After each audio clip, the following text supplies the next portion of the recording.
लक्ष्मी जी की अंगूठी। एक निर्धन व्यक्ति था। वह नित्य भगवान विष्णु और लक्ष्मी की पूजा करता। एक बार दीपावली के दिन भगवती लक्ष्मी की श्रद्धा भक्ति से पूजा अर्चना की। कहते हैं उसकी आराधना से लक्ष्मी प्रसन्न हुई। वह उसके सामने प्रकट हुई और उसे एक अंगूठी भेंट देकर अदृश्य हो गई। अंगूठी सामान्य नहीं थी। उसे पहनकर जैसे ही अगले दिन उसने धन पाने की कामना की, उसके सामने धन का ढेर लग गया। वह खुशी के मारे झूम उठा।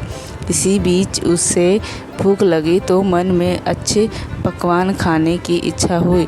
कुछ ही पल में उसके सामने पकवान आ गए। अंगूठी का चमत्कार मालूम पड़ते ही उसने अपने लिए आलीशान बंगला, नौकर चाकर आदि तमाम सुविधाएं प्राप्त कर ली। वह भगवती लक्ष्मी की कृपा से प्राप्त उस अंगूठी के कारण सुख से रहने लगा। अब उसे किसी प्रकार का कोई दुख, कष्ट या चिंता नहीं थी। नगर में उसका बहुत नाम हो गया। एक दिन उस नगर में जोरदार तूफान के साथ बारिश होने लगी। कई निर्धन लोगों के मकानों के छप्पर उड़ गए। लोग इधर उधर भागने लगे। एक बुढ़िया उसके बंगले में आ गई। उसे देख वह व्यक्ति गजार कर बोला, ए बुढ़िया, कहाँ चली आ रही है? बिना पूछे बुढ़िया ने कहा, कुछ देर के लिए तुम्हारे यहाँ रहना चाहती हूँ। लेकिन उसने उसे बुरी तरह डांट डपट दिया। उस बुढ़िया ने कहा, मेरा कोई आसरा नहीं है।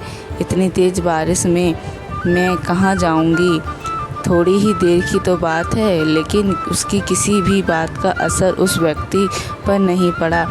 जैसे ही सेवकों ने उसे द्वार से बाहर किया, वैसे ही जोरदार बिजली कौंधी। देखते ही देखते उस व्यक्ति का मकान जलकर खाक हो गया। उसके हाथों की अंगूठी भी गायब हो गई।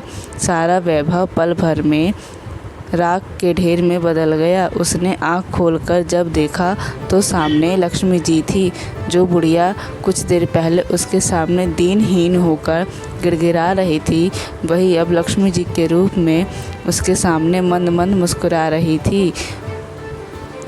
वह समझ गया कि उसने बुढ़िया को नहीं, साक्षात लक्ष्मी जी को घर से बाहर निकाल दिया था। वह भगवती के चरणों में गिर पड़ा। देवी बोली, तुम इस योग्य नहीं हो। जहाँ निर्धनों का सम्मान नहीं होता, मैं वहाँ निवास नहीं कर सकती। यह कहकर लक्ष्मी जी उसके आंखों से ओझल हो गई। यह अच्छी लगी तो प्लीज़ लाइक, सब्सक्राइब, शेयर ज़रूर करें।